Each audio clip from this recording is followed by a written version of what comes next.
Bienvenue aux engagés publics. Cette semaine, aux engagés publics, on reçoit Annie Archambault. Salut, Annie. Salut, ça va bien?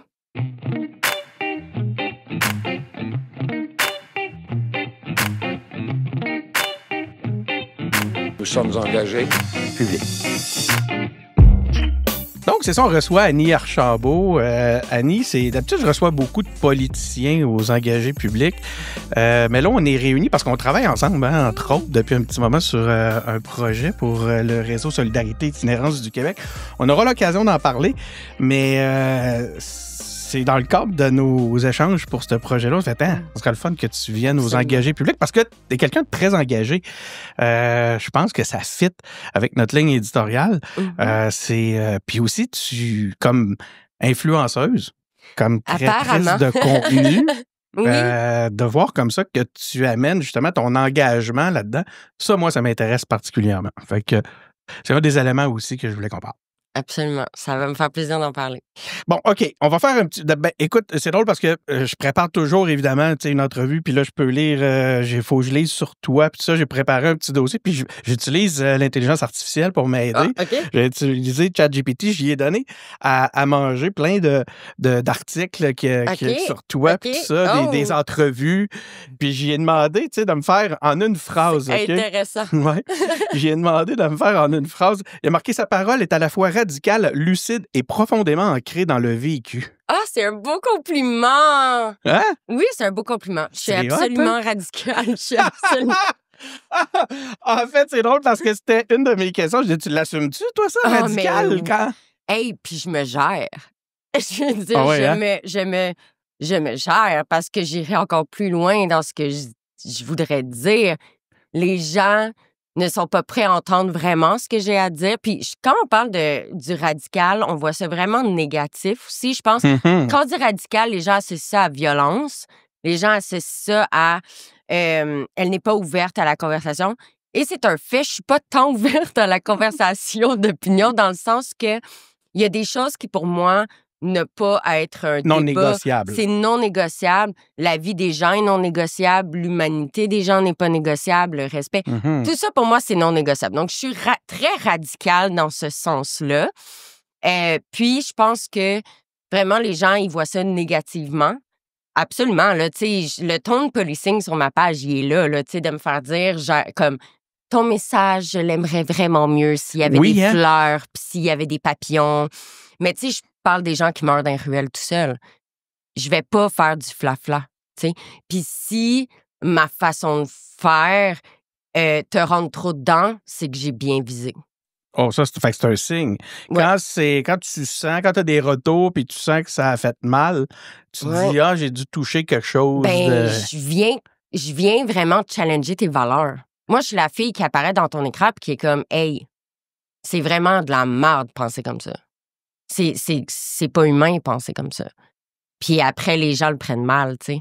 Puis après, il y a des gens là, qui m'envoyaient chier il y a 2 ans puis qui, aujourd'hui, sont dans mes DM en disant, hey, il y a 2 ans, moi, putain, on s'était pognés puis genre, hey, tu sais, avec le temps, à y réfléchir. La réflexion évolue. Ouais, puis je m'excuse. Toi, tu changes d'idée des fois? Rarement. Non, mais... Est-ce que tu t'en fais une fierté de ne pas changer d'idée? C'est quand même une qualité. Non, mais je pense qu'il y a une différence entre changer d'idée puis s'éduquer un peu plus loin dans le sens évoluer. Oui, c'est ça. Mais il y a des choses, comme je dis, que pour moi, la base de l'humanisme, je sais pas comment tu vas me faire changer d'idée de penser que des humains ne sont pas des humains. Sur tes valeurs fondamentales, là, toi, tu as une bonne base, tu as une fondation qui te caractérise. Exact. Là, si tu me dis, si tu essaies de me convaincre que le racisme systémique n'existe pas, ça va. Pour toi, t'en es convaincu. Je veux dire... J'ai eu ici Jean-François Roberge. Oui. Qui défendait cet aspect-là. D'ailleurs, on va en parler de politiciens. Ça reste quand même un podcast de politique. J'ai tout un segment. Ben, gars, aujourd'hui, on va le dire, on va en parler. Là, je t'ai fait un petit CV, puis tu me diras qu'est-ce qu'il y en est.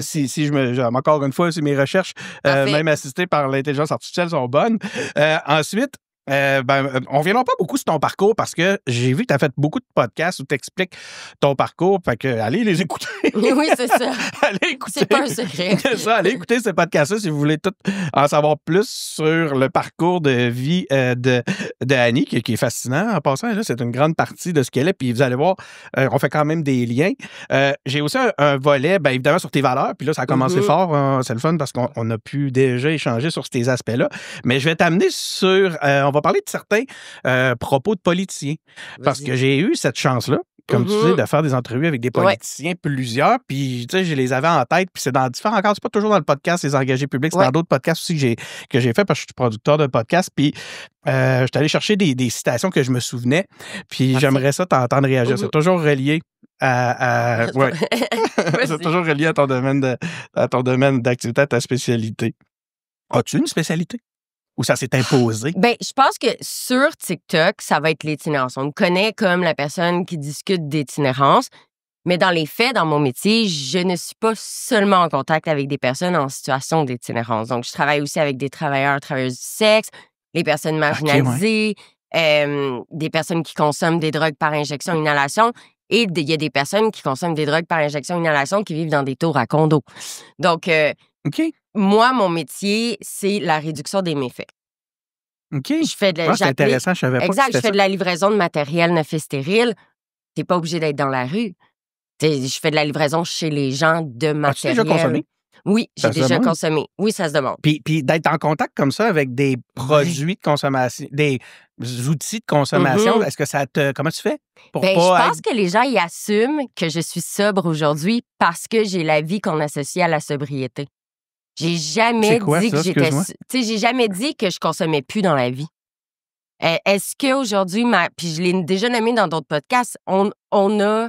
Les gens, ils ont assumé par eux-mêmes que je ne bois pas ou que je ne consomme pas de drogue parce que je suis plus en situation d'itinérance. Les gens associent tellement l'itinérance à la consommation qu'ils pensent dans leur plus profond, du profond, que je ne consomme plus. Puis ça m'arrive des fois, dans des vidéos, je bois une bière.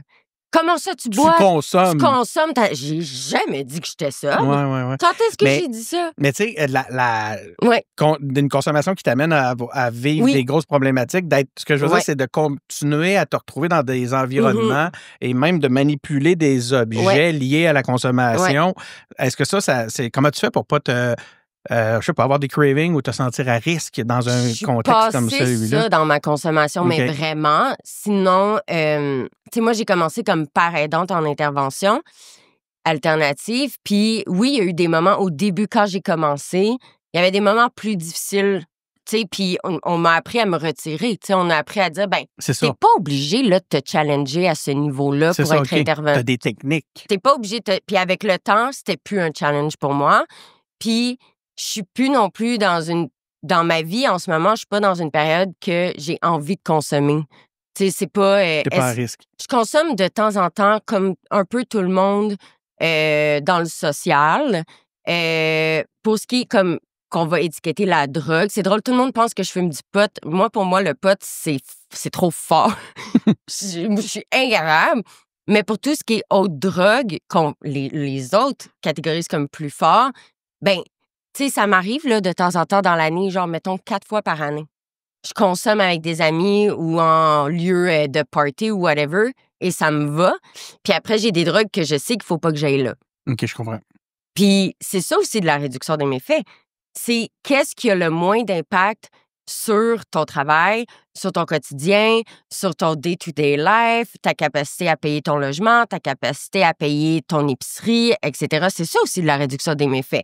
La réduction des méfaits, c'est peu importe ce qui va pour toi. Donc, si pour toi, ça serait la sobriété totale qui fait en sorte que tu es capable de fonctionner, on y va pour ça. Si une autre personne dit, moi, ma façon que je peux survivre à cette vie, c'est d'être capable au moins de consommer 2 fois. Tu sais, 2 fois par année, là, je me donne 2 fins de semaine par année. Le reste du temps, je suis capable de fonctionner là, mais 2 fois par année, je fais le party. C'est de la réduction des méfaits. Je trouve ça fascinant. C'est même pas tant... Le propos est fascinant, mais de voir ta liberté, ta capacité, la liberté que tu te donnes d'en parler aussi franchement.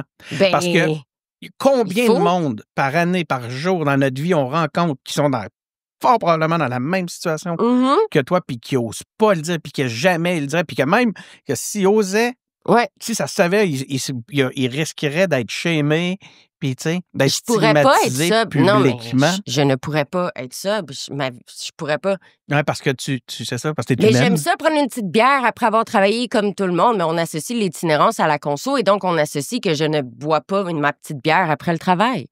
C'est insane comme façon de penser. C'est complètement... Si tu te posais dans la position de vertu totale, ça serait une pression... je veux pas.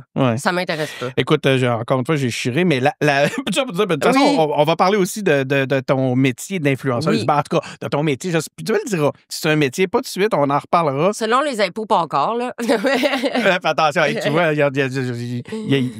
les influenceurs, les influenceuses, ils se font washer par les médias. Tu payes tes impôts.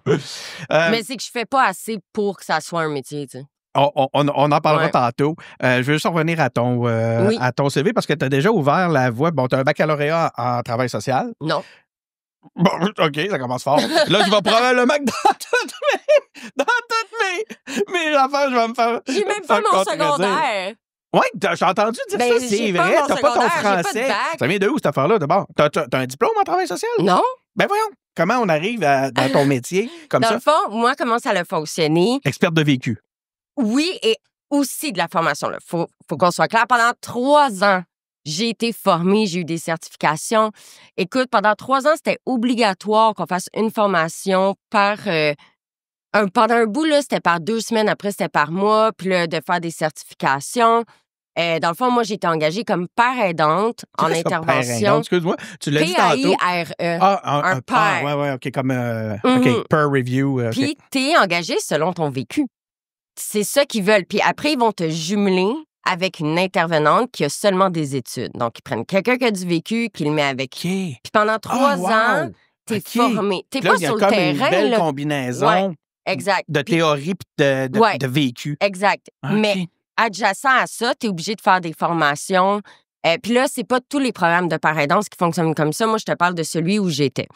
Et donc, voilà, fait que t'es formé. Tu sais, quand là, j'ai appliqué pour être juste intervenante après 3 ans presque, j'avais même pas assez de place sur mon CV pour rentrer toutes mes formations et certifications que j'avais reçues en 3 ans. Là.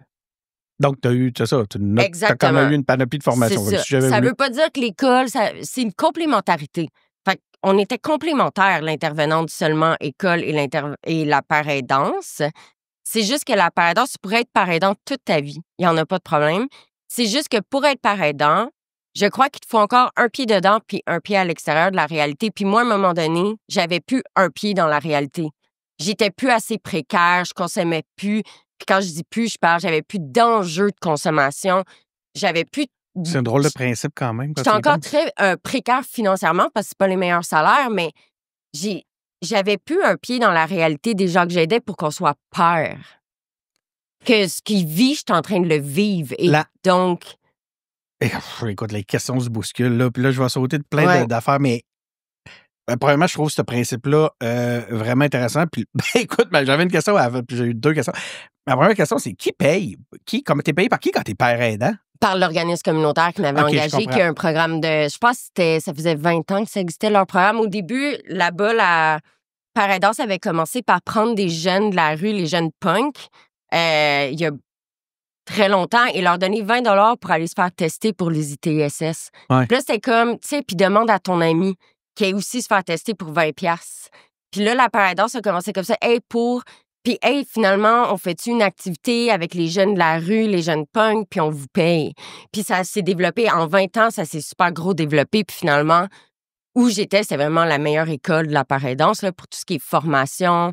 Tu sais, on avait vraiment une personne dans notre équipe qui était dédiée aussi à intervenir avec nous, justement, par, mettons qu'il y avait un décès dans la rue, puis que nous, on avait encore le pied dedans. On connaissait peut-être la personne qui venait de décéder dans la rue. Là, je suis intervenante. Là, tu es intervenante de proximité. Ça, je me trompe pas. Là, celui-là, je l'ai. Exact. Bon, parfait. Ça, j'écrivais, tu sais, puis tout ça doublé d'une experte de vécu, puis je pense qu'on l'a bien couvert. Mais moi, ce qui me fascine, c'est que tu dis, mettons, il y a un décès dans la rue. Toi, tu es exposé à ce genre de de situations-là encore aujourd'hui, là, puis c'est genre ton quotidien. Là. L'autre fois, je me souviens, on avait un téléphone pour le travail, puis tu m'as dit, excuse-moi, j'ai 10 minutes, j'ai un... Puis écoute, ça ressemble à ça, là, c'est une tentative de suicide. C'est ton quotidien, comment tu deals avec ça? Est-ce que c'est toujours des situations de crise à tous les jours? Quand je travaillais au centre-ville, là, je suis plus dans le centre-ville. Je suis pas loin, là, mais je suis pas... Pendant 3 ans, j'ai été vraiment dans le centre-ville. C'est ça qui m'a fait quitter le centre-ville, c'est que j'avais pas le temps de faire des interventions assez longues à mon goût. C'est que ça roulait tellement, c'était juste remplir des besoins. C'est pas juste ça qu'ils font, là, je suis pas en train de dire ça. Mais moi, comment je me sentais, c'est tiens un café, tiens du matériel, j'espère te voir en vie demain. Moi, j'avais envie de développer plus avec les personnes. Puis c'était pas parce que je ne pouvais pas, c'est que j'avais pas le temps. Il y avait trop de demandes. Et en allant un peu ailleurs que le centre-ville, ça m'a donné l'opportunité de créer beaucoup des liens sur le plus long terme et plus profond. Mais ça, c'est mon opinion. C'est mon vécu à moi, là, de dire, moi, j'ai envie d'avoir le temps de m'asseoir, puis si ça prend 1 heure avec la personne, puis ça me prend 1 heure. La vois-tu, la différence? Oui. Dans cette relié à cette approche-là, une approche plus où justement tu prends le temps? Bien, c'était pas parce que je pouvais pas avoir cette approche-là, c'est que l'organisme pouvait pas, c'est qu'on n'avait pas le temps. Je veux pas blâmer personne pour ça, c'est que, mais toi, vois-tu la distinction, comme par exemple, tu sais, entre un travail de gérer l'urgence versus quand tu as le temps de te poser, de développer une relation, vois-tu une différence dans le bénéfice et le bienfait que tu apportes? Absolument, autant dans la relation de confiance avec la personne, mais aussi dans le lien humain qu'on a. Tu sais, je peux le voir quand la personne ne file pas aussi. Quand, tu sais, ça m'arrive de me promener sérieux, c'est comme Annie est là! Tu sais, genre, il y a vraiment... Ben, des fois, c'est comme tabarnak, Annie est là, mais en général, c'est positif. Mais il y a vraiment ce lien-là, mais ça veut vraiment pas dire qu'il n'y a pas d'urgence. On est dans le 2e territoire où il y a le plus de surdoses à Montréal. Fait que je suis pas en train de dire que c'est pas léolé, je suis pas en train de dire qu'il n'y a pas de conso puis qu'il n'y a pas de temps de mais ça te permet quand même de développer une relation plus approfondie avec tes... Comment on appelle ça? Usagers. Tes usagers? Ils utilisent mes services. OK. Parce que client, c'est quand tu vends quelque chose. Je vends rien, mais tu peux m'utiliser. Mais il y a quand même une notion de prestation de service. Je continue mon CV, OK? Vas-y. OK, tu milites pour la dignité des personnes en marge à travers tes comptes TikTok et Instagram. Puis c'est ça ma question. Tes comptes, là, pour ceux qui ne savent pas, mais je pense que vous le savez, vous êtes probablement là en ce moment parce que Annie est là. C'est sur le bord de la ligne. Autant sur TikTok que sur Instagram. Tantôt, j'ai sur le bord de la ligne, l'autre bord de la ligne, c'est ça. Sur TikTok. Puis après, pour Instagram, vu que je mettais le contenu des deux, j'ai appelé ça les 2 bords de la ligne. Les 2 bords de la ligne. Oui, c'est ça, OK. Mais il y en a pas... Parce que tantôt, tu parlais de tes revenus. Tu disais, c'est encore précaire, c'est pas super bien payé le domaine dans lequel je suis. Puis ça, c'est une réalité que moi, j'ai pu vérifier à travers différents... Je suis en train de faire un podcast produire un podcast pour le RSIQ en ce moment. Puis je suis allé justement parler, c'est une sorte de documentaire, on t'a parlé à plusieurs travailleurs comme toi, travailleuses comme toi, puis c'est une réalité qui, moi, m'a frappé. Il y a personne qui m'en a parlé nommément, mais je pense que j'ai commencé en intervention à 15 et 25 $. Aujourd'hui, mon salaire a presque doublé. Là. Je suis pas en train de... Je suis beaucoup mieux payée qu'il y a 3 ans. Puis quand je dis doublé, c'est très près du double aujourd'hui, puis je suis vraiment contente de ça, puis que mon travail, mon expertise ait une valeur aussi. Je pense que tous les intervenants devraient avoir un salaire décent. Moi, là, de voir des intervenants, il n'y a aucune honte à aller à la banque alimentaire, mais moi, j'ai déjà fait tu sais, avec un usager, dire, viens, mais moi aussi, je vais à la banque alimentaire, on y va-tu ensemble? Tu sais, puis les deux, on prend notre sac, tu sais, ça... Puis c'est correct, c'est pas de dire, hey... Non, c'est pas une question de honte, c'est pas ça. C'est pas une question de honte. C'est d'être en mesure de faire son travail. De pas avoir cette anxiété-là, ce stress-là, etc. Mais il y a aussi des intervenants qui sont à vie, en colocation, avec 3 autres personnes. Moi, je trouve ça... Puis tu sais, je parlais avec une autre intervenante, puis comme, hey, j'ai 41 ans. Ça me tente pas d'être en colocation. Non, j'ai 34. OK, il me semblait aussi. Mais une autre intervenante, elle disait, j'ai 41 ans, puis j'étais curée d'être en colocation. Pourtant, je travaille dans... C'est de la santé publique qu'on fait, là. C'est de la santé publique. Puis, on a des salaires de dégueu. Puis, en joke, J'ai même pas de pension, j'ai pas d'assurance, j'ai pas de syndicat. On n'a rien par rapport à ça. Il y a des places tout le que temps oui. tout le temps des budgets qui nous... Ouais. Ça faisait tout le temps sur le stress à savoir est-ce que le budget va se renouveler. être renouvelé. Puis, oui, on niaisait, je niaisais avec une collègue. Je disais, ouais, mais le monde est tellement en train de crash en ce moment que bientôt notre job va valoir de l'or. Parce qu'on va être demandé en maudit Mais moi, dans 5 ans. Je pense que votre job vaut déjà de oui, l'or. Je pense qu'on le saisit pas suffisamment. Non. C'est incroyable. Moi, c'est ça, je te disais, c'est un truc qui m'a marqué, qui me... Tu sais, j'ai toujours été convaincu que c'était important, mais on dirait que je l'intellectualisais plus que de me retrouver confronté à cette... Puis d'en être témoin, là, vous portez ça à bout de bras d'une façon... Pour une paye de merde. Ouais. Pendant la pandémie, on n'avait même pas... même pas le droit aux 2000 $. Je pense pendant la pandémie, je faisais 1700 par mois. Puis, tu sais, pendant la COVID, ils disaient, si tu fais de moins de 2000, mais on faisait 25 sous de trop de l'heure avant impôt pour avoir le 2000 $. On faisait 25 sous. Il n'y avait pas des montants pour les travailleurs essentiels. J'espère que vous étiez toujours bien considéré. Non. Il a remercié la fée des dents avant le communautaire à TV. Tu parles de juste qu'on soit clair, je parle de Legault. Hey, on était toutes là avec nos N95. Je me demandais de quoi tu parlais. T'es pas sérieux. Je te jure, on était là, on était insultés, Red. C'est quoi la fée des dents? C'était quoi, non? Il avait remercié la fée des dents parce que les enfants avaient demandé est-ce que la fée des dents va passer pareil? Des fois, il est malaisant, lui. Puis il avait remercié la fée des dents avant le communautaire. Des drôles de... Oh, man. Hey, c'était quasiment... Tu sais, là, rire jaune, là. Oh non, c'est... T'es comme, de rien. C'est un peu fâchant. De rien. C'est un peu fâchant. Avec notre 1700 par mois. T'sais. Écoute, puis c'était ça ma question de tantôt. Pourrais-tu venir arrondir les fins de mois avec le travail de marketing d'influence? Absolument. Et est-ce que tu te le permets? Oui, là, je viens d'acheter une auto de l'année. Wouhou! Oui. Tu commandité? Non, elle n'est pas commanditée. Mais là, il devrait, mais ça... Non, je veux pas. Hein, pourquoi? C'est parce que je le veux comme mon accomplissement. OK. Mais aussi, j'achète l'auto parce que, là, le but, c'est d'aller donner plus de conférences à travers le Québec. Puis, comme une auto me coûte plus cher qu'un char de l'année. Ah non, on va se le dire. T'as pas justifié, mais avec TikTok, il faut se justifier. Mais... je comprends. Ah ben oui, parce que tu veux savoir ce qui est drôle. J'ai pas le droit d'avoir plus que ceux qui n'ont pas rushé dans la vie. Je n'ai pas le droit d'avoir... j'ai pas le droit. J'ai pas le droit d'avoir plus que ceux qui m'ont aidé. Parce que c'est arrivé que TikTok m'aide.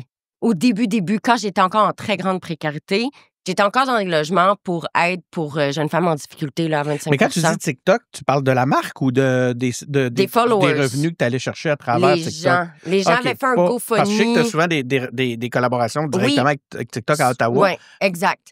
Mais là, je te parle des followers. Au début, il y avait eu un GoFundMe pour m'aider de partir du logement à 25 % pour m'installer en coopérative d'habitation. À un moment donné, j'avais eu mes followers dans mon dos. Il avait fait un GoFundMe pour un voyage au Mexique. J'avais rien demandé. Comment tu prends ça? Des vagues d'amour, c'est concret. Là. C'est une belle vague d'amour. Par contre, ça vient avec beaucoup de haine. Il est jaloux. Exactement. Ouais. Après, c'est comme si parce qu'on m'a aidé il y a 4 ans à sortir de mon logement pour jeunes femmes en difficulté quand j'étais payée 15 $ de l'heure, je n'ai pas le droit d'avoir plus que les personnes qui m'ont aidé. Comme si ça voulait dire que je devais rester dans ma marde. Quand pourtant, c'est magnifique. Tu as aidé quelqu'un à se replacer. Comme si on t'aime, mais tant que tu es encore un petit peu dans le trou. Tant que tu es encore dans la marde. Ouais. Puis, c'est comme de dire, hey, vraiment, genre, on veut t'aider, mais hey, dépasse-moi pas. Ouais. Quand pourtant, c'est-tu assez magnifique que plein de gens se sont mis ensemble à donner un 1 piastre, un 10 piastres, genre du fonds de change de sacoche, puis que tout ensemble, ça a donné assez pour que je quitte ma grande précarité de logement. Fait que oui, il faut toujours... Je me suis déjà fait harceler parce que j'avais mangé un repas cuisse au Saint-Hubert après avoir fait une vidéo sur l'augmentation de la médication. Ouais. Je comprends pas. Je mangeais un repas cuisse. Ouais. C'est quoi le rapport avec la médication? Parce que j'avais chialé que le prix de la médication avait augmenté. Elle chiale sur le prix de la médication, puis après, ça se mange un repas cuisse. Je te jure, j'ai dû bloquer mes commentaires pendant une semaine. Ben voyons, toi. Je te jure. C'est donc bien. Parle-moi pas quand j'ai acheté une Nintendo Switch. Puis, mais moi, ce que je voulais dire, c'est qu'il y a des. Fais-tu des collaborations avec des marques? Là? J'ai vu des fois, tu reçois comme là, tu avais du Red Bull l'autre fois. Là. Ah, mais ça, c'est pas payé. C'est tu reçois des produits, puis c'est toi qui choisis. Je sais même pas comment ils ont eu mon adresse. Tu sais, ça fait ding-dong des fois, puis tu reçois un produit. Exact. Mais t'as pas le goût de plus officiellement intégrer ça, le marketing d'influence? Ça dépend parce que. Officiellement, là, d'assumer ça, puis de dire, faire une reel avec Annie Archambault, c'est 2000$. Je te dis pas que j'ai pas d'offre. Ben voyons, ça peut. T'es dans le jargon, écoute, moi je suis là-dedans. Fait que là, je connais un peu le Dans le jargon, t'es une 3A, là, tu sais, t'es dans les. Là, t'es en nomination dans 2 ou 3. 2 catégories. J'ai J'ai gagné Mammouth, à la Créa, elle est votée pour Annie. Oui. Nous autres, on a voté pour Annie, hein? Oui, mais c'est touché pour plusieurs raisons. Premièrement, je veux quand même que ça reste un peu dans mes valeurs. Ouais. Mais encore là, tu sais, je pense qu'on m'attribue beaucoup de valeurs que j'ai pas. Ben, c'est un peu ce que tu disais tantôt, de dire. Moi, on pense que je suis genre une végane qui ramasse les déchets. En plus, il faudrait que je sois activiste de l'environnement. T'as mangé une cuisse de poulet. Ouais, tu sais, il faudrait que je sois activiste de tout. Puis, tu sais, un moment donné, je m'étais pognée avec une fille. Je disais, hey, je suis vraiment désolée si tu pensais de moi que j'étais végane et environnementaliste, là. Mais je le suis pas pantoute. J'étais à dîner il y a 6 mois. C'est comme, je suis pas dans ça. Mais, c'est ça. Fait que les compagnies qui viennent, comme cette semaine, je me suis fait faire de la chirurgie plastique en Tunisie pour 50 000 Ouais. J'ai refusé. 50 000 de chirurgie. Non, plus. En argent? Chèque. Ouais. Tabarnak. Ben oui, mais tu veux que je l'amène. Ça m'intéresse pas. Non, mais deux, j'amène ça comment? Disons que tu y penses. Ben, je comprends. Mais moi, là, les gens qui sont comme, tel influenceur a fait une pub de tel produit, mais je comprends bien. Ah oui. Laissez-les. Mais il y a mais je me concentre plus aussi, je suis trop fine. Mettons qu'il y a une entreprise québécoise que j'aime vraiment leur produit, je suis comme, juste envoie-moi le gratuit, là, je vais te le faire gratuit. Tu sais, il faut que j'arrête de faire ça. Ouais. Parce que clairement, je pourrais aller chercher de l'argent. Ah oui, parce que ça a une valeur, là. Mais je sais. Mais là, j'ai signé un contrat pour d'1 an pour quelque chose. Fait que là, j'embarque un peu, mais je garde encore beaucoup de critères. Fait que là, puis ça, tu fais bien, parce que c'est un facteur de succès des influenceurs, mais je suis plus payée en qui fonctionnent conférence. bien. Parce que quand tu commences à dévier, quand on le sent que le fit des valeurs est pas bon, ben là, il y a, ça va finir par te nuire. T'sais, ta gang va te lâcher un peu à travers ça. Ils vont dire, ben là, Annie, peut-être. Mais je fais aucune pub sur la page sur le bord de la ligne. Oui, c'est ça, hein, tu as divisé tes comptes. Ouais. Fait que j'ai ma page qui est vraiment de bouffe, tester des produits, mes chats. Puis ça, là, j'ai du fun fou à faire cette page-là. Là. OK? Pour vrai, j'ai réellement du plaisir. On dirait que le fait que tu sois engagé, c'est comme si tu n'avais pas le droit d'être aussi quelqu'un, un humain dans la vie. Quand j'ai fait une vidéo l'autre fois, je mangeais une demi-couronne de crevettes qui était en spécial. J'étais comme, hey, tu sais, juste à dire, t'as le droit de manger une demi-couronne de crevettes dans ton lit. Il y a des gens qui meurent de faim dans la rue. Je suis comme, mais vas-y, portez des crevettes. Ça voulait dire quoi? Il aurait fallu que tu ailles. Ouais, il aurait fallu que je mange pas des crevettes. Tu aies partagé tes crevettes. Faut que j'aille donner mes crevettes. Mais toi, vas-y, moi, j'en fais en masse. Non-stop, là, c'est ça. Là, j'en fais en masse. T'as pas le droit de te reposer, toi. Non, j'ai pas le droit de manger des crevettes. Puis, j'ai dit, ben vas-y, leur porter des crevettes. Bizarre. Fait que sur ma page de bouffe, tu sais, ou quand je fais des grosses batches de sauce à spag, vas-tu aller emporter aux gens de la rue? Non, je vais la congeler puis le mettre dans mon congélateur. Comme tout le monde.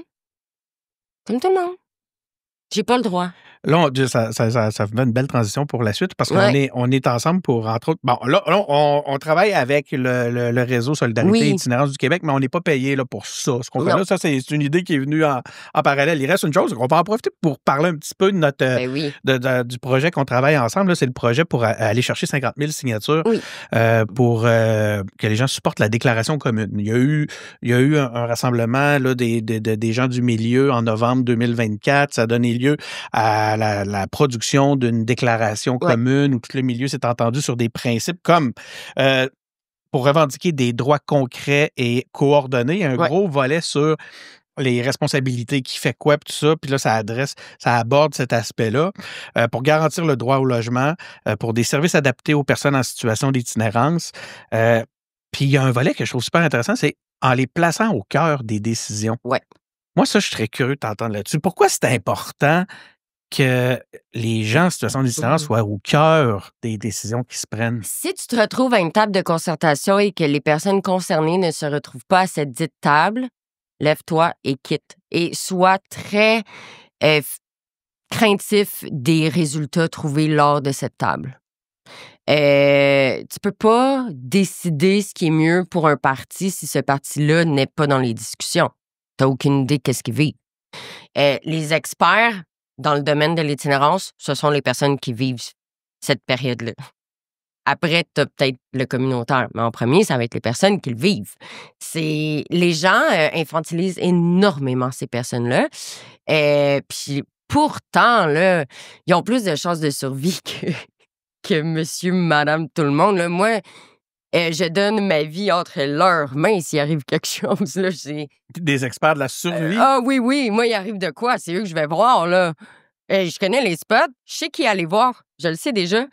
Écoute, on les infantilise parce qu'on se dit que c'est sûrement leur faute à eux s'ils sont dans la rue. Puis après, il y a des circonstances, il y a des choix aussi que les gens font, absolument. On me dit souvent que je les déresponsabilise totalement.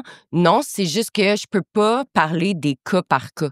Fait que je peux pas dire, voici ce qui est arrivé à telle personne et là, oui, là, ça, c'est sa faute. Moi, je parle plus du gouvernement puis des choix qui vont faire en sorte que la personne reste dans cette situation-là après certains choix ou certains événements de vie. Mais on les infantilise tellement qu'on pense que leur parole n'a plus lieu d'être quand on parle d'eux. Connais-tu la chanson de Jacques Brel, Les Dames Patronesses? Je sais pas. Pas beaucoup Faudrait que je l'entende, là, mais... J'invite tout le monde là, à aller vous réécouter ça, puis vous allez comprendre pourquoi je te parle de ça, mais c'est une chanson dans laquelle il y a ce principe-là où justement il y a une caste de bien-pensants qui ont l'impression d'avoir réponse à tout et qui vont s'occuper de leurs pauvres. Oui. C'est vraiment ça, là, tu sais, mes pauvres, puis pour bien. Puis eux autres, ça rejaillit beaucoup sur eux à travers tout ça. Bon, là, c'est très critique, puis cet aspect-là. Mais sens-tu un peu ce phénomène-là dans justement la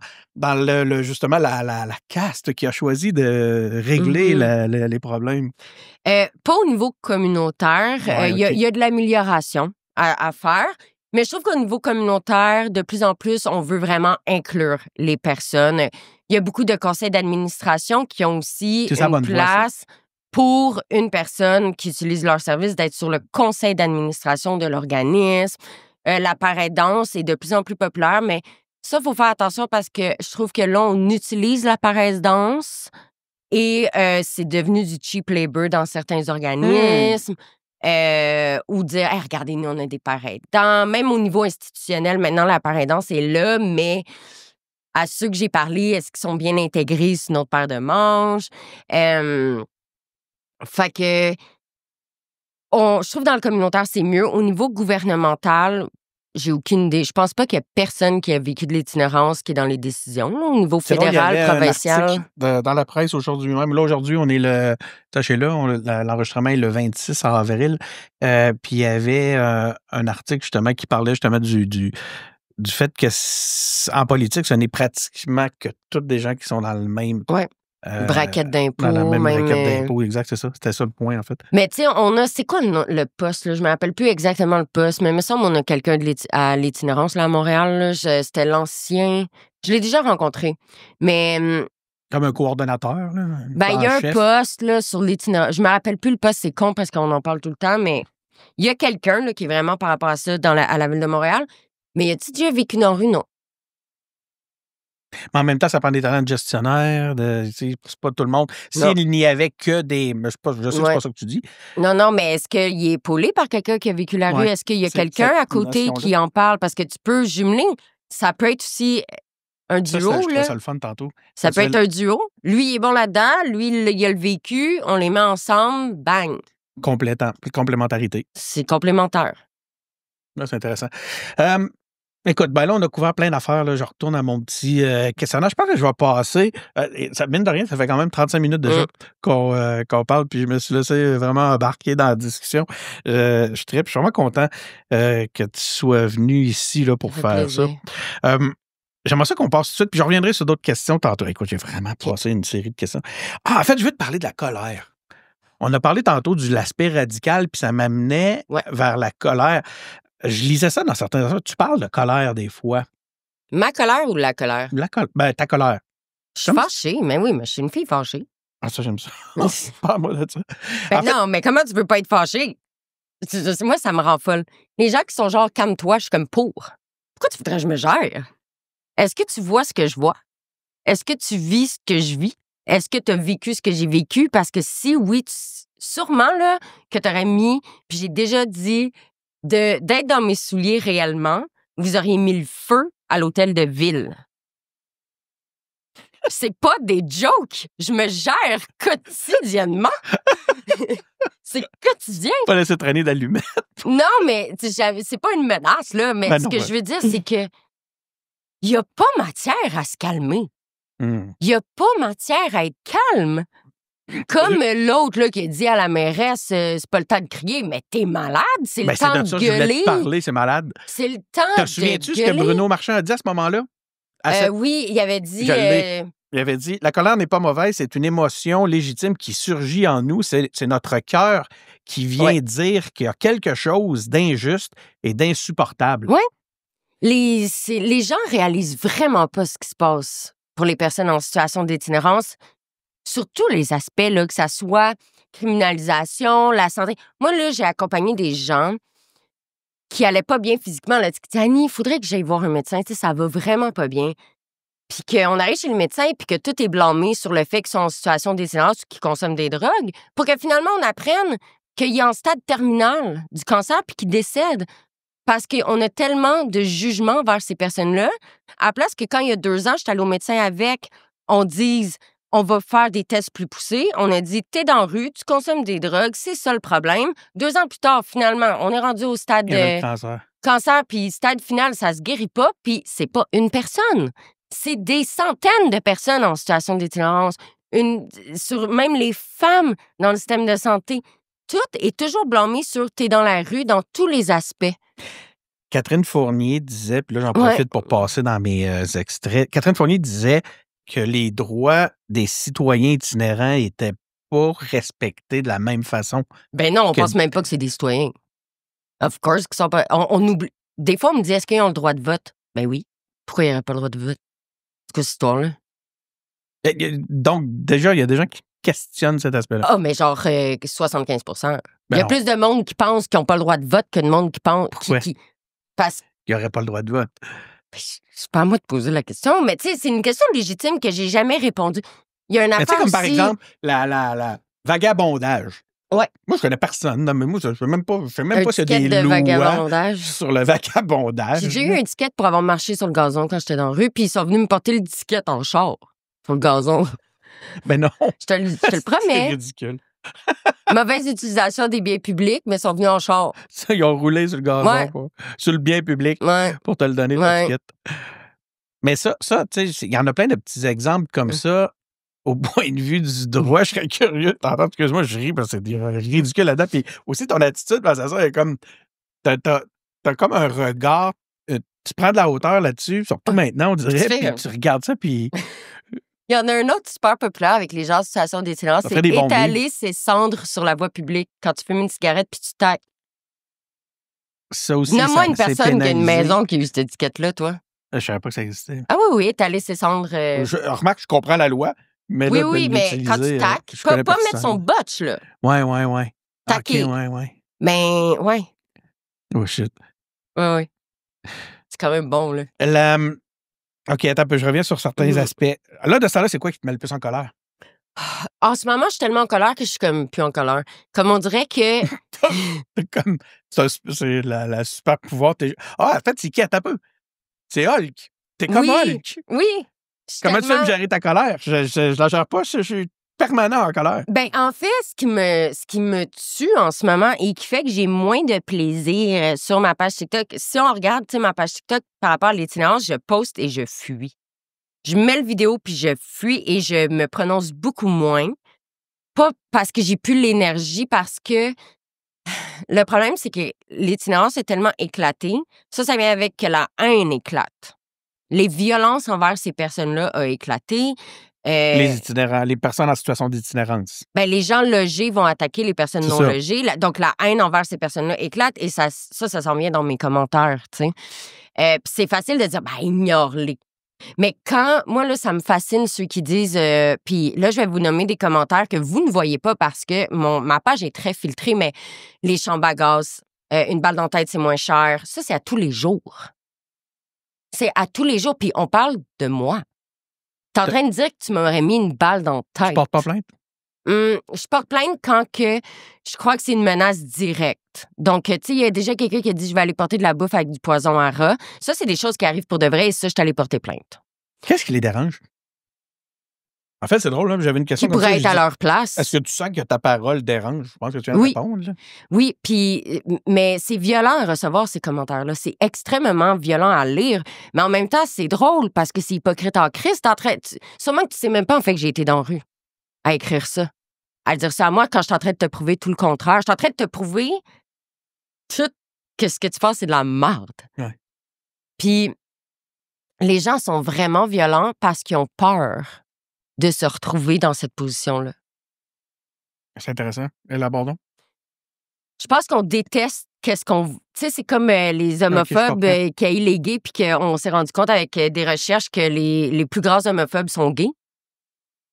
Tu sais? Ben, c'est vrai, c'est un fait. Puis moi, j'ai l'impression que ceux qui détestent les personnes en situation d'itinérance, c'est ceux qui sont le plus proches de vivre une période d'itinérance. Ça nous guette tous. Oui, mais aussi, je pense qu'il y a le sentiment... Tu sais, quand je parle de privilège, je trouve ça drôle. Quand je parle de privilège ou que la phrase « si tu veux, tu peux » est une phrase remplie de privilège. C'est débile, ça. Les gens prennent ça très personnel, puis je suis pas en train de dire que t'as pas travaillé fort. Mais... T'as raison, c'est relié avec la peur. C'est relié avec la peur. Je suis pas en train de dire que t'as pas travaillé fort, mais mettons, lui, il sait lire. Mettons, toi, tu sais lire, lui, il sait pas lire. T'es avantagé. OK. Une personne qui a l'impression d'être à l'abri de tout ça, elle a son petit boulot, c'est aidé, tout ça, tombe en dépression.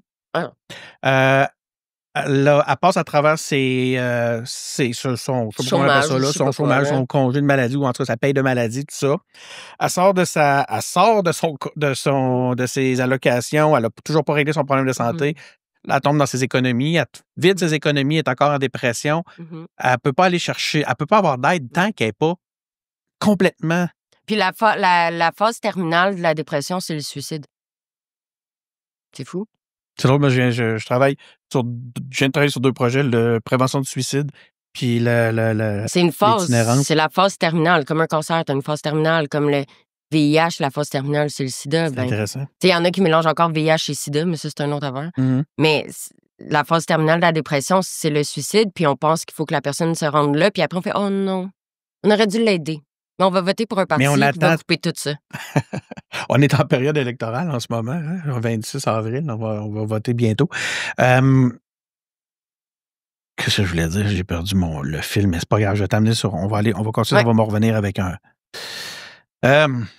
Bon, OK, là, j'avais dit que je voulais pas... écoute, d'habitude, je fais des 45 minutes. On va étendre un peu, OK? Ça dérange-tu? Ça me dérange pas, je sais que là, c'est Winnipeg demain, toi. Ouais. Je sais pas s'il fallait que Non, je le dise. C'est juste qu'il faut que je fasse ma vaisselle puis les litières puis un peu de ménage. Il faut que je fasse ma valise puis que je sois à l'aéroport. Mais mais j'ai le temps pour vrai. On va se prendre encore 15 minutes, OK? Oui. Lionel Carman, dans une entrevue que j'ai faite avec, disait... T'as fait une entrevue avec Lionel Carman? J'ai fait une entrevue avec Lionel Carman, j'ai fait une entrevue avec France-Hélène Duranceau, j'ai fait une entrevue avec des entrevues avec Bruno Marchand, des entrevues avec Catherine Fournier. J'en ai un sacré paquet pour vrai, là. J'ai un pas pire tableau de chasse côté politique. Je pense que les gens, ils pensent que je les haïs plus que...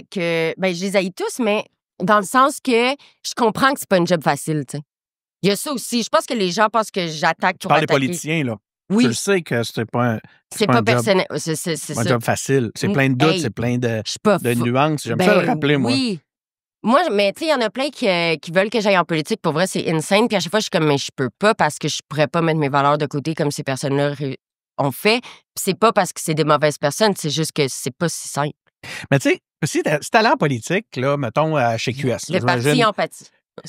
Ben, mettons que moi, si j'y vais là, par le Québec solidaire. Québec solidaire, là, c'est ce qui me semble le plus proche. Il n'y aurait pas... Je ne sais pas si tu serais tant que ça la bienvenue, parce que ça serait un petit peu le syndrome ou le phénomène Catherine Dorion. Là, on a une qui brasse un peu trop, qui n'est pas capable de suivre la ligne de parti, qui est trop radicale, trop en colère, porte du coton ouaté. Oui, ça se fait insane, mais... De toute façon, ça ne m'intéresse pas du tout. Mais parce que je serais pas pour le peuple. Je serais pas. C'est parce que, mettons, les ultra-riches, ils m'aimeraient pas, là. Ouais. Tu sais, je veux dire, je serais pas pour le peuple. Je comprends pas ce que tu veux dire par là quand tu dis « je serais pas pour le peuple ». Je pense que je serais pas pour tous. Je prioriserais les personnes vulnérables. OK. Je prioriserais trop. Je comprends. Tu sais, puis ça, j'en suis consciente parce que moi, je dirais, va au privé. Toi, si tu fais 5 millions par année, va-t'en au privé, puis nous, on va s'arranger, tu sais. Mais je serais pas assez pour tous. Je suis pour tous dans mon cœur, mais l'appliquer, mettons, sur des droits... Au point de vue d'un système social, tu as des points de vue qui fait que tu répartirais ça autrement. Je répartirais ça. En fait, je renverserais, là. Tu sais, l'injuste et le juste, je ferais comme... Tu as les moyens de vivre cette injustice-là, mettons, de la santé ou peu importe. Va dans le privé. Là, je suis pas en train de dire que c'est ça que je ferais, là, mais je te dis vite ma façon de penser. La distinction entre l'égalité, la justice et l'équité. Moi, j'irais avec l'équité. Mm-hmm. Ce qui marcherait pas dans les faits. Parce que les gens, ils comprennent même pas c'est quoi l'équité. Parle-moi pas sur l'empathie. Dans le documentaire que je suis en train de produire pour RSQ, il y a une docteure, puis je m'en veux, Goyer. Docteur Goyer, ça te dit quelque chose? Oui. Qui parle d'amour. Tu parles d'empathie. Elle parle d'amour, carrément. Oui. Je l'ai trouvée courageuse. Je l'ai trouvée courageuse d'utiliser le mot. Elle dit que c'est important. Puis c'est pour ça, tantôt, quand tu disais avoir le temps de travailler, excuse-moi, là, je te laisse réagir, de prendre le temps d'établir une relation, ça fait une différence. Écoute, elle parlait, puis là, tu me parles d'empathie, puis elle parle d'amour. Oui, mais l'amour de soi. Puis l'amour aussi, de l'autre. Oui. Des fois, on est dans mon métier, pas tout le temps, mais des fois, on est la seule personne dans leur vie, pour vrai. C'est ça qu'elle disait. Non, mais les seuls, là. Genre, il y a des intervenants qui accompagnent ces personnes-là dans la mort. Parce qu'on est littéralement les seuls. On est les seuls. Pas tout le temps, mais souvent. Mm-hmm. Puis, j'ai déjà dit en entrevue aussi que, mettons, quand les gens me demandent, toi, Annie, comment t'as fait pour t'en sortir, c'est un concours de circonstances, c'est de la chance, mais c'est aussi que des intervenants m'ont redonné mon amour propre. Puis ça, c'est super important. Tu disais avant. Oui. Ils m'ont comme fait réaliser que je valais la peine, tu sais. Oui. Ça a été comme le début de... Ça a été avec l'humanisme. Ça a été grâce à l'humanisme. Puis avoir comme... Écoute, tu parles, Annie, c'est valide, là. C'est valide comment tu te sens, là. T'es pas une marre. Bon, ça a pris plus de temps que ça, là, mais c'est une phrase. Là, mais c'est drôle parce que t'es confronté après ça à travers les médias sociaux, justement, déchaînement. Puis là, c'est drôle parce que je t'écoutais en deux, je me disais, hey, cette gang-là, ils vont s'en venir sur le podcast, là. Je vais les avoir. Les conservateurs. Les gens qui t'insultent sur les médias sociaux, j'ai dit, là, je vais les avoir dans mon YouTube, là. Ah oui, probable. Mais pas tant. J'espère que non, là. Souvent sur YouTube, moi, on va dire, je suis pas occupé comme. Je me sens pas la force que t'as d'affronter ça pour vrai, là. Quelqu'un se demande pourquoi je bois encore de l'alcool. T'as le droit. OK, attends un peu. Je reviens à mes petits... Hey, écoute, là, mais vas-y, on peut en faire un autre. À un moment donné, tu vas venir à Québec. T'es une bonne amie de Farnell qui habite à Québec. Là, on fera une espèce de combinaison. On peut même l'amener, tu sais. On peut même l'inviter. Donc, c'est ça. France-Hélène Duranceau qui dit, elle, c'est pas facile. D'ailleurs, ça se fait assez recevoir par le milieu du communautaire. Lui laisse savoir ce qu'il pense de... Parce que ça part souvent ça part du logement. C'est la première, c'est le premier élément là, de solution, c'est d'avoir du logement. Elle met en place des outils financiers pour le logement afin d'accélérer la croissance et l'offre de logement. Elle parle de mécanismes financiers adaptés qui peuvent stimuler la construction. Est-ce que tu sens qu'il y a des solutions là-dedans? Ça te rejoint dessus comme langage? Non, pas tout. J'ai pas compris. J'ai compris ce qu'elle dit, mais je comprends pas que ça m'aide en quoi, moi. Qu'elle vient de dire construire quoi? Pour que le loyer soit 2500$ de l'heure? De l'heure du mois? Tu veux quoi? Construire des tours à condo? Ça m'aide pas.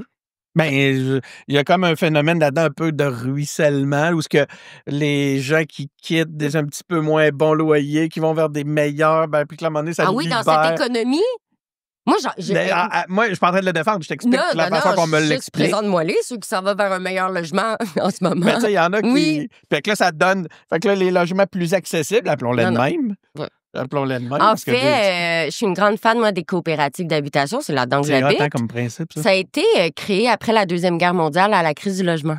Ah ouais. Ah, t'es-tu sérieux? Ça a été créé pour contrer la crise du logement. Ah, c'est intéressant. C'est pas... Les gens associent les coops avec les HLM. Ça n'a aucun rapport avec les HLM. Non, écoute... On est tous copropriétaires et locataires. Fait que ça veut dire que je suis à l'abri.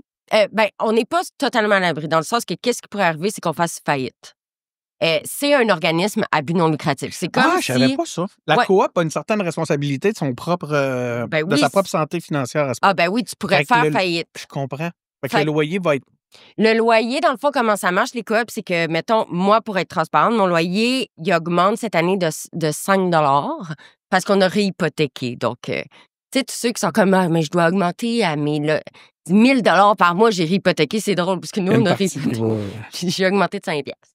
Mais, fait qu'on a réhypothéqué pour des travaux. Puis, comment ça marche? C'est que là, moi, je paye 715 avec l'électricité, l'eau chaude, un 4,5. Même, tu sais que c'est impossible, là. Un 4,5. Ça n'existe plus, là. Non. Puis, selon la loi là, des coops et tout, on a le droit à un montant de sécurité là, pour s'il arrive une bad luck, un incident, un fonds d'urgence. Mais tout argent après doit être remis dans le bâtiment. Fait qu'il n'y a aucun profit. Tu peux pas. C'est illégal. Puis le bâtiment continue à... c'est illégal. L'entretien. Fait que t'es obligé. Comme nous, là, il y a quelques années, ils ont fait, OK, à chaque année, on refait une salle de bain, puis on refait une cuisine, puis à chaque fois que quelqu'un déménage, on refait les planchers, puis tout l'argent est obligé d'aller dans la bâtisse pour la santé de la bâtisse. Puis quand tu quittes, mais t'es obligé t'échanges du temps, là. Fait que moi, je suis dans le comité sélection pour ceux qui veulent appliquer pour habiter là. Je suis dans le comité vert, fait que toute la cour arrière et notre jardin, les fruits et les légumes.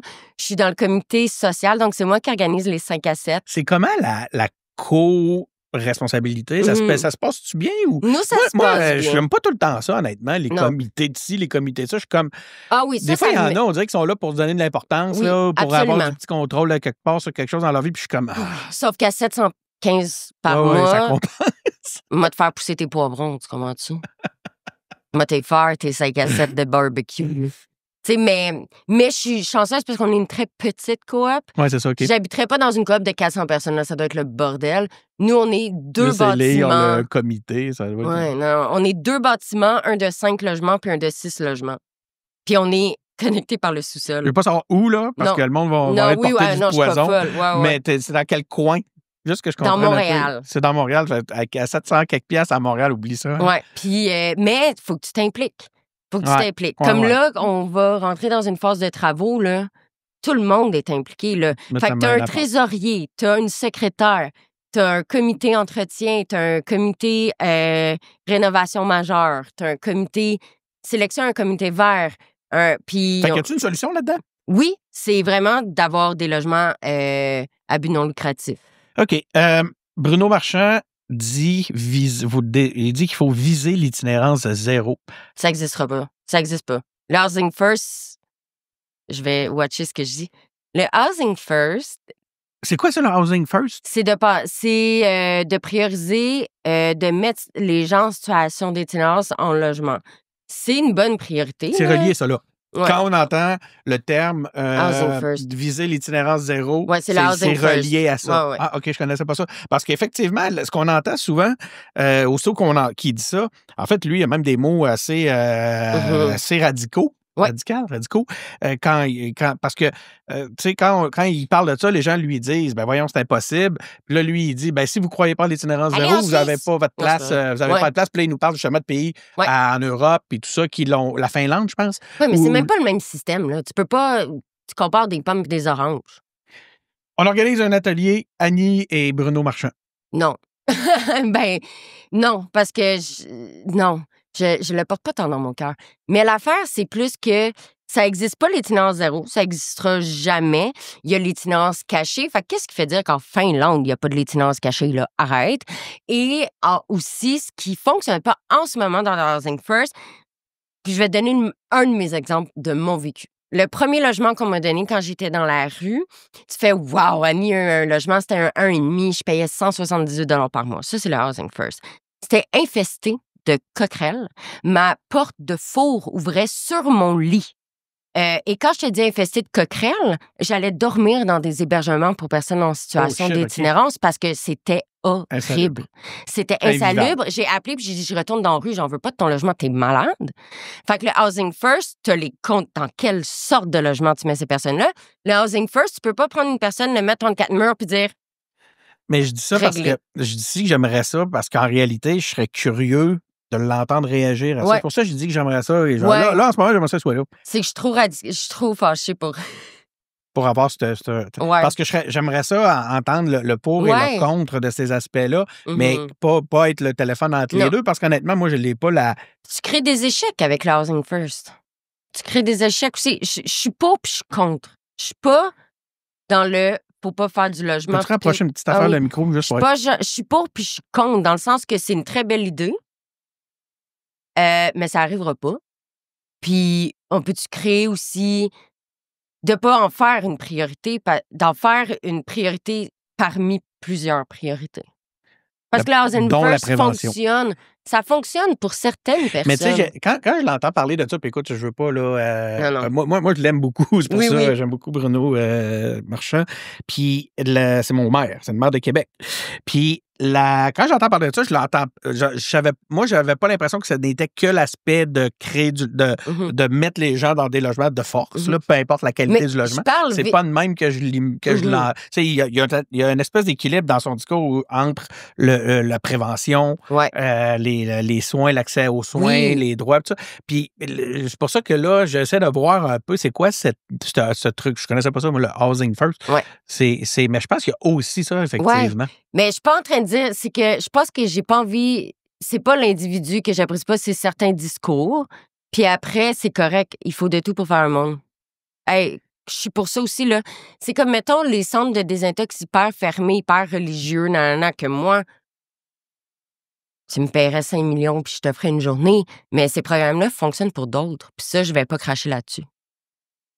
Fait que sa vision fonctionne pour certaines personnes et ma vision fonctionne pour certaines personnes. Il faut de tout pour faire un monde, puis ça, j'en suis d'accord. J'ai toujours prôné ça. Il y a toujours dans toutes mes vidéos, tu sais, les gens qui sont comme, quelle place qu'on devrait pas donner? Je vais pas dire les places que j'aime pas, parce qu'il faut de tout pour faire un monde. Il y a des personnes qui adorent ces places-là. Attends un peu, c'est intéressant, ça. Je veux que le précise, ce que tu veux dire, c'est quand vient le temps de faire un don, le monde te demande vers où je devrais orienter mon don pour être le plus efficace. Je nomme personne jamais. C'est pas juste, premièrement. Deuxièmement, donne à l'organisme de ton quartier. C'est simple de même. Mais moi, il y a des trucs que je suis hyper contre, mais que des personnes me disent, moi, ça a marché pour moi, ben good. Pour vrai, sincèrement. Cette espèce de responsabilité partagée-là, comment on... Tu sais, parce que, à un moment donné, c'est ça, c'est qu'on veut pas non plus créer une lutte entre les différents organismes, entre les différents paliers. Il faut quand même qu'il y ait une coordination de tous ces efforts-là, parce que tu le dis bien, tu dis, c'est finalement, il reste une chose, c'est qu'il va y avoir des choses qui vont convenir à certains, mais pas à d'autres. Donc, tu veux pas être celle qui va dire, cet organisme-là n'a pas sa place, qu'il meurt, versus un autre, lui, il faut le valoriser. Tu penses quand même que c'est un ensemble, mais ça se coordonne comment puis où, ça? Qu'est-ce que tu veux dire? Qui est là, qui est pas là? Non, parce que il reste qu'à un moment donné, les sources de financement, ça remonte tout le temps, quasiment toujours au gouvernement, tu sais. Ça, c'est moins mon dada. Là. Moi, je suis plus celle qu'on paye à l'heure puis je suis sur le terrain que celle qui remplit des demandes de subventions. On a des bailleurs de fonds, puis c'est ça que j'ai à savoir. Après, comme dans mon petit cahier, là, à la fin de l'année, là, on voit c'était qui les bailleurs de fonds. Là, genre, moi, je suis sur le terrain. Je suis pas dans la finance. Mais il faut de tout pour faire un monde, mais ça dépend de notre gouvernement aussi qui est au pouvoir, tu sais. Mettons que c'est les conservateurs qui gagnent lundi. Son speech, c'est il est hyper contre la réduction des méfaits. Tu as fait une stories là, dernièrement. Il est super gros contre la prévention et la réduction des méfaits. Tu sais, lui, il a le dédain de ce que je fais dans la vie, tu sais. Là, je mets des paroles dans sa bouche. Oui, de Poilievre. Par contre, il est hyper pour certaines ressources qui est dans l'abstinence totale, qui est dans le moule à créer des bons citoyens selon ce que la société pense de c'est quoi un bon citoyen. Hey, on va prendre ces personnes-là de force. Ça manque de nuances. Ouais, on les prend de force, on les met là, on les clean, on les sort, ils travaillent, ils payent des impôts. Ça marchera jamais, là, tous ceux qui pensent que c'est un bon plan, là. Mais il y a des organismes qui sont pour ce plan-là. Puis il y a des gens qui sont comme Annie, là, elle, ce qu'elle veut, c'est que les gens restent dans leur marde. Comme non, je veux que ça soit à leur rythme en les respectant. C'est tout. La différence est un peu là. Mais de prendre une personne, il y a des organismes qui sont pas parce que c'est ça, eux, leur façon de faire. Et ça fonctionne pour certaines personnes sur plus le court terme, je dirais, là, selon les statistiques, mais et non sur plus le long terme. Mais ces personnes-là, eux, ils ont avantage à ce que ça soit le Parti conservateur. Parce que là, lui, c'est ça qu'il veut. Ça fit avec leur vision. Ça fit avec leur vision. Si on est plus libéral, encore là, j'ai fait ça, c'est... Tu sais, les gens pensent que je vote libéral. Je dirais pas pour qui je vote, je pense que si tu me connais, tu dois le savoir, mettons. Ben, pas nécessairement. J'hésiterais peut-être en 2, peut-être 3 même. Je pense que si, mettons, en ce moment, on vit une guerre de le moins pire, là. Je suis quasiment certain. Oui, c'est ça, le moins pire. Le moins pire, mais tu sais, dans mon cœur, ça peut être autre chose. Puis tu sais, c'est plus un concours de circonstances. En ce moment, on est 1 contre 1 et non 1 contre 7, là, mettons. Mais si, mettons, ces libérales sont pas parfaits dans la réduction des méfaits, mais sont déjà un peu plus réduction des méfaits que conservateurs. Fait que notre financement dépend aussi de qui est au pouvoir, puis la vision. C'est intéressant, cette notion-là de diminution des méfaits, puis aussi la façon dont tu l'envisages. C'est parce que quand diminution des méfaits, pour certains, ils vont entendre répression. Oui, mais non. D'autres, ils vont entendre travail social. En plus, la réduction des méfaits, c'est fou parce que on vise aussi de réduire l'impact sur la société. Mais les gens, ils veulent pas entendre ça. Ben oui. Ben oui, ça, là. Les seringues à la traîne, ben c'est bizarre, mais depuis que la réduction des méfaits, les seringues à la traîne ont baissé de 80 %. Ah non, puis même ça, je dirais plus que ça, c'est investir. Si on ferme, là, check bien les seringues à la traîne. C'est ça, investir dans les services sociaux, c'est payant. Sur le long terme, mais en plus, j'ai filmé une vidéo dans le char en m'en venant, puis je l'ai pas postée, puis je disais, mais vous êtes des... Ça va-tu? Parce qu'on parle d'économie, mais personne ne parle d'économie sur le long terme. Exact, c'est ça. Parce que crime coupé dans les services de santé va te coûter une beurrée dans 20 ans. Ça coûte plus cher qu'une personne soit en situation d'itinérance que d'y payer un logement. Ça coûte plus cher qu'il reste dans la rue à cause de tous les problèmes de santé que ça va occasionner que d'y payer un logement. Ça ressemble beaucoup au discours sur la prohibition, sur les péqueries supervisées. Un bar, c'est un site de consommation supervisée avec en plus accès à cette drogue-là. Les gens sont pas prêts à l'entendre non plus. Quand tu es dans un bar, tu es dans un site de consommation supervisé. Dans un quoi? Un site de consommation. Non, je sais, mais dans un bar? Oui, un bar, là, où tu bois de l'alcool. Ah, c'est intéressant. C'est quoi, tu penses? Ah, tabarnak. Ah, c'est fou que Brain Blue, man, c'est vrai. C'est bien intéressant. Un bar, c'est un site de consommation supervisé, mais en plus, tu as de la musique pour le fun. Jugement entre les consommations. Mais oui, c'est juste la substance. Oui, entre la substance. Mais en plus, dans un bar, on te l'offre puis je te donne les ingrédients si boire. Puis je vais même te conseiller. Puis je vais les arômes. Je te donne le pourcentage, les ingrédients, les tout. Veux-tu toaster? Puis on t'encourage 5 pour 20 piastres. Je sais pas si mon VU va exploser. C'est un site de consommation supervisée. Hey, c'est drôle que tu dises ça. Ben oui. En plus, sécuritaire. C'est bizarre, avec accès à ton safe supply. C'est incroyable comment que c'est des On est tellement... C'est comme la grenouille qui boit, on s'en rend pas compte, c'est ça. Là, c'est mais quand ça nous a été amené d'une autre façon avec le jugement de la substance, là, c'est terrible, puis c'est un... Ah, que c'est fascinant. De rien. Hey, là, oui, hein, merci. Là, j'ai plein de questions. Ça me fait, pour vrai, ça me fait chier. Puis j'en avais plein d'autres que je voulais te poser. Je voulais tout le volet. Ben là, faut vous rappeler au monde, allez la signer, là. Écoute, je suis loin. Je t'ai dit ça tantôt. J'étais encore là-dedans. Allez signer allez supporter là, la déclaration commune. Oui. On va aller chercher 50 000 signatures. Là, en ce moment, on est à peu près, quand vous allez voir ça, on va peut-être être rendu à 11 000, 12 000, je sais pas. Donc, il y a encore du travail à faire. Allez signer ça. Qu'est-ce que ça pourrait... Qu'est-ce que ça peut...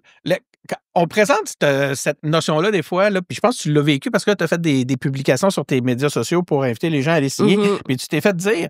Ça sert à rien. J'ai même vu certains influenceurs qui sont prêtés au jeu, parce que là, il y a Farnell qui l'a fait, il y a Colin. En tout cas, je sais qu'il y en a d'autres, là. Mais Oui, c'est ça. Puis j'ai même genre, on entend, puis on lit, ça donne rien. Ouais. Qu'est-ce que tu as le goût de dire aux gens qui nous disent que ça ne donne rien? Ça ne donne rien parce qu'on n'a jamais essayé. Est-ce qu'on a déjà déposé quelque chose avec 50 000 signatures par rapport à l'itinérance? Non. Comment ça donne rien? On n'a jamais essayé. On peut-tu essayer? Puis deuxièmement, c'est aussi de montrer notre voix. Il y a ça aussi, c'est de dire, hey, on est 50 000 à dire que c'est assez. Après, on n'est pas en politique. C'est vrai qu'à la fin, c'est pas nous. T'sais, nous, on signe, on dépose ça, puis c'est aux politiciens de faire ce qu'on va faire. Mais ça montre juste notre humanité, puis notre soutien, puis dire, moi, je trouve ça c'est inacceptable, qu'est-ce qui se passe. Farnell parlait, lui, dans sa capsule qu'il a faite là-dessus, parce que tu l'avais nommé, puis là, lui, il l'avait fait une. Il parle justement de c'est ça que ça vient démontrer. Ça vient, dans un contexte, ça met une pression auprès du politique pour dire, puis eux autres, évidemment, nos élus sont sensibles à la voix de la collectivité. Mm-hmm. Donc, plus on est nombreux, plus ça aura un impact. Donc, pour toi, c'est pas inutile, là. Non. Écoute, ma question est un peu plantée. C'est pas inutile. Puis, hey, ça prend 4 secondes. Là. C'est ridicule. Pour vrai, hein? On n'arrête pas de me dire qu'est-ce qu'on peut faire. Ben, c'est... Sur le site du RSIQ, donc c'est Réseau Solidarité Itinérance du Québec, vous allez le trouver facilement. Ou itinérance.ca. Ou itinérance.ca, merci beaucoup. Hein? Moi, dans toute mon intelligence, j'avais oublié l'URL. Fait que je suis content que tu y aies Itinérance.ca. Itinérance.ca. Allez signer ça. Ça ajoute votre voix à tout ça. Donc, je pense qu'on va être... ça fait 1 heure et quelques là, qu'on est là-dessus. Laisse-moi regarder un petit peu mes questions. Il y en a sûrement quelques-unes que je voudrais... Que même là, si je peux pas toutes, que j'aurais ce qui me tenait à cœur, puis que là, je pense plus. Là. Tout le volet sur la vie d'influenceuse, il n'a pas été couvert. Ben, je bois du Red Bull, je mange des bonbons. Je reçois des fruits et légumes à chaque 2 semaines. Moi, je t'encourage à en faire plus. Oui, je sais, mais c'est touché. C'est vraiment touché parce que j'ai l'impression que le sujet duquel je parle rend ça touché. C'est pas fair. Mais moi, écoute, je pense que t'es dans les personnes dans ma vie que je vais avoir rencontrées. Là, et puis je vais te le dire, c'est de la merde en plus. Qu'est-ce que tu veux dire? Ben, tu sais, un produit... si le produit n'est pas bon, tu vas le dire. Mais c'est ça que j'allais dire. Toi, t'es no bullshit total. Depuis tantôt, tout ce que tu me dis, je capote. J'aimerais ça avoir cette liberté-là. Mais c'est si simple. C'est un bon exemple. Puis ça veut pas dire que j'ai la vérité absolue. Non. Mais déjà, j'ai zéro la vérité absolue. Juste par l'exemple de se permettre... Mais comment qu'on avance si on dit pas les vraies choses? Ben, les vraies choses. On peut-tu arrêter d'être politiquement correct tout le temps? C'est dégueu. C'est pas beau. C'est barque. C'est du savon dans la bouche. Parce qu'une politiquement correct, c'est ça qui freine les choses. Tout prend tout le temps. Faut jamais Mais dire... le politically correct, on est-tu prêt à l'accepter seulement quand il dit des choses pour lesquelles on est d'accord? Non, je te parle de la façon qu'on le dit. On peut-tu dire les vrais? Je te parle pas... C'est dans la forme. C'est dans la forme. Genre, les gens meurent. Si simple. 2 personnes par jour meurent de surdose à cause de la toxicité des drogues. Ouais. 2. En tout cas, au dernier chiffre qu'on m'a donné, là, qu'on me dit, que quelqu'un m'a dit. Non, mais là, je suis plus... Genre, c'est 1 point quelque chose, là. Ça chaque jour, là. 1 point quelque chose, là. On peut-tu juste dire les vraies affaires? À place de dire, la toxicité des drogues, oui. OK, attends un peu. Mais là, toi, on a encore chiré, là. Oui. C'est parce que je le vois. En fait, c'est pour ça que je te parle de ton authenticité, parce qu'il y a une forme de divulgation ultime là-dedans. Ouais. Crime, je la vois. Puis tu vas sûrement en faire des erreurs. Ah, mais j'en ai déjà fait, là, puis je vais en faire. Mais tu sais, j'ai l'impression que ça se concilie pas mal plus qu'on pourrait penser. Est-ce que les gens vont être prêts? C'est quoi qui ferait peur là-dedans? Les marques qui veulent pas s'associer à ton... Ben, j'ai déjà eu... pas le faire. J'ai déjà eu une très grosse offre de contrat, genre ça va changer ta vie, mettons, mais qui disait dans les... Ils voulaient changer ta ligne éditoriale. Non, c'était pas politique, mais c'était une marque. Puis on dit, par contre, tu ne peux pas parler contre le gouvernement en pouvoir, peu importe là, que ça aurait été conservateur ou libéral. C'est ça que je voulais dire, que ta ligne éditoriale, tu perds ta liberté de parole. Exact. Mais c'est un montant que j'aurais pu faire. bye! Tu sais, Ce que tu peux pas acheter avec de l'argent, tu peux l'acheter avec beaucoup d'argent. Oui, c'est ça. Puis j'ai dit non, parce que d'abord, de quoi je vais parler? Non, mais je peux pas parler d'Étinas sans parler du gouvernement. À partir du moment où tu... Oui, mais après, il y a des marques qui aiment ça, puis qui sont comme, tu sais quoi, nous, notre marque, on est pour ce que tu dis. Mais en fait, ce que tu viens de dire là, moi, je trouve ça fascinant, c'est que toi, c'est indissociable, ça. Mais c'est ça qui est poche, Annie Archambault, puis tout son écosystème de création de contenu ça peut pas vivre sans l'itinérant. Oui, ça peut. C'est pas vrai. Tu pourrais pas un jour dire, oui, mais moi je dis oui. de domaine. Moi, je dis que oui. C'est les je deviens programmeuse, puis mais je continue à faire de l'influence. Non, c'est les gens qui ont décidé ça pour moi. Bon. Hein. C'est pas moi. C'est les gens qui ont dit Annie est ça, puis c'est tout. Fait que, bon, OK.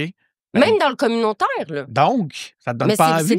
C'est de la bullshit. Moi, là, à tous les jours, des fois, je me lève, je ferme ma page sur l'itinérance, puis je fais de la sauce à spag. Sur ma page de bouffe, je serais heureuse, légère, je dormirais bien le soir. Écoute, ça serait-tu beau? Mais, qui va parler des vraies affaires? OK. Fait que tu te sens une mission, hein? Ben, j'ai pas le choix. T'as le choix? Ben, j'ai le choix, mais j'ai pas le choix. On m'a déclaré. Oh, ouais, mais c'est une mission aussi qui te tient à cœur. Oui, mais c'est injuste de dire que j'ai pas le droit.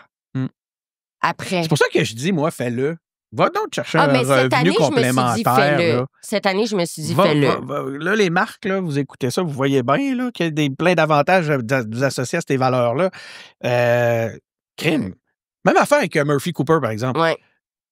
Ouais. Je trouve qu'il n'en fait pas assez de collaboration. Il pourrait tellement... Hey, ça, tu sais, go! Allez chercher, allez... Mais on n'est pas ceux qu'on demande. Tu penses qu'il n'y a pas le... On en a, mais on n'est pas ceux qui vont faire une pub pour Walmart à 10 000, là, parce qu'on est trop politique. Vous faites peur aux marques, à certaines marques. Moi, je pense que tu vas voir, ça va venir... Puis après, tout le monde va dire, tout ce que tu fais en brand deal, tu le donnes aux organismes. J'espère, parce que sinon, là, t'es une hypocrite. Je suis une grosse hypocrite. J'ai fait 5 000 $, faut tout que je donne. Puis ta sauce à spag, là, va la mettre dans les frigidaires communautaires. Là. Mets pas ça dans ton frigidaire à toi. OK. C'est drôle parce que c'était ça ma question. Comment concilies-tu ta posture de militante très engagée avec les codes du marketing d'influence? C'est un peu... Fait que oui, bon, écoute, laisse-moi faire encore le tour de mes questions. Là, on continue.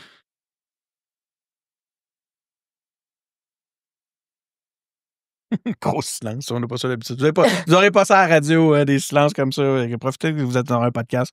J'ai même pas l'intention de faire du montage. Bon, je fais pas, pas de montage, OK? J'en fais pas de montage. Je garde toutes les... c'est très rare que j'ai fait du montage aux engagés publics. Là. Vraiment, j'ai l'air d'un épais. Ou, c'est parce que moi, j'ai... Je fais presque pas de montage non plus dans mes affaires. Je pense que ça fait le tour...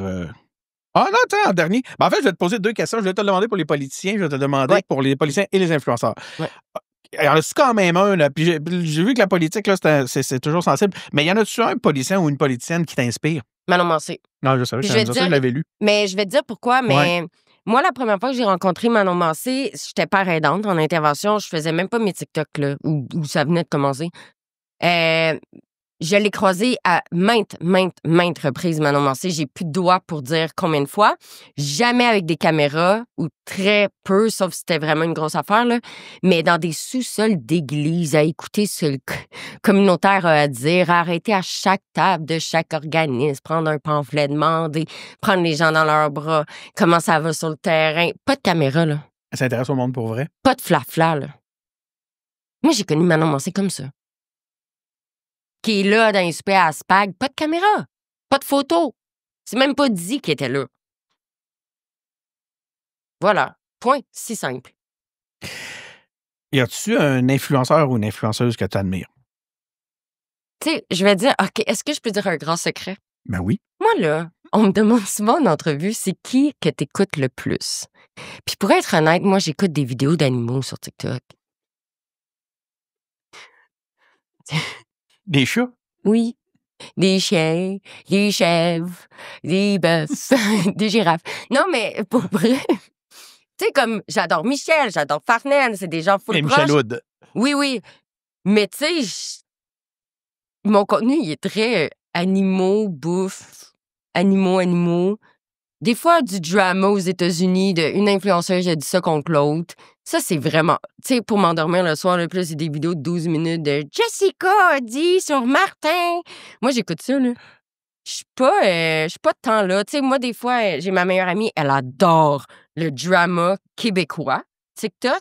Et une fois par mois... Écoute, moi, là... c'est insane. Puis des fois, là, une fois par mois, on va prendre une bière et dire « Hey, là, telle personne a dit sur telle... » J'ai aucune idée de qui elle me parle. Je suis juste comme « Ah, ouais. » Moi, je suis catastrophé par l'écosystème TikTok québécois. Là. Je suis comme, qu'est-ce qui s'est passé? Il y a un gars avec sa blonde là, qui me font capoter. Tu sais que je parle. Je n'ai pas le goût, on les nomme pas, OK? Mais, si je comprends juste pas. Ceux qui savent. Ah ouais. Mais les créateurs de contenu, moi, au Québec, je trouve qu'il n'y en a pas assez. Mais je comprends les brand deals. Il n'y en a pas assez qui parlent de leur position personnelle à cause des brand deals, puis je le comprends. Fais ton cash, va à Dubaï, pour vrai. Ouais.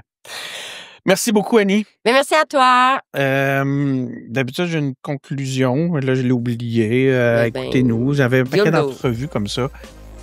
Des engagés publics avec plein de monde, des politiciens, des gens engagés comme Annie. Donc, vous pouvez tout aller voir ça. Allez signer la déclaration commune. Puis, encore une fois, merci. Merci à toi. C'est Denis Martel qui est au micro. On se retrouve pour un prochain épisode.